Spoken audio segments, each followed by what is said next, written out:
আমি এখানে কি কি কিনবো। এখন আমি চলে এসেছি লহপোতা গ্রামের মেলাতে। তারপর আমি চলে এসেছি মেলার মধ্যে একটা মনোহারির দোকানে।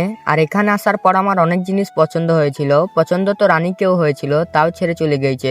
মেলার মধ্যে এসে কিছু ভালোবাসার মানুষের সাথে দেখা হয়ে গেল। এখন অনেকের সাথে হয়েছিল, কিন্তু তাদেরকে ভিডিওতে নেওয়া হয়নি। তো ধন্যবাদ ভাই আমার ভিডিও দেখার জন্য। তারপর আমি চলে এসেছি একটা চুড়ির দোকানে, কিন্তু চুড়ি দেওয়ার মতো আমার কোনো ছুরি নাই, তো কাকে দেবো চুড়ি। কিন্তু চুড়িগুলা হেব্বি সুন্দর, মনে হচ্ছিল যে বউর লেগেলেই যাই, কিন্তু আমার তো বউই নাই। চলে এসেছি এখন মিষ্টির দোকানে, কিন্তু আমি মিষ্টি কিনবো না, দেখে পালাবো। তারপর চলে এসেছি নাগরদোল্লার কাছে। আর আমি নাগরদোল্লায় চাপতে পারি না, পাশে যদি মেয়ে বসে তাহলে চেপে পড়বো। আর এই কুকুরটা নাগরদোল্লায় চাপার লেগে কাঁদছিল, তাই আমি আরো কাঁদি দিয়ে পালিয়ে আইছি। কেমন লোক হবে মনে হচ্ছে? প্রথম দিনে লোক কম, বেচাকেনা কম হবে।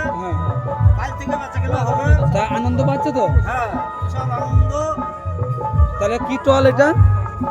তুফা। তোফা।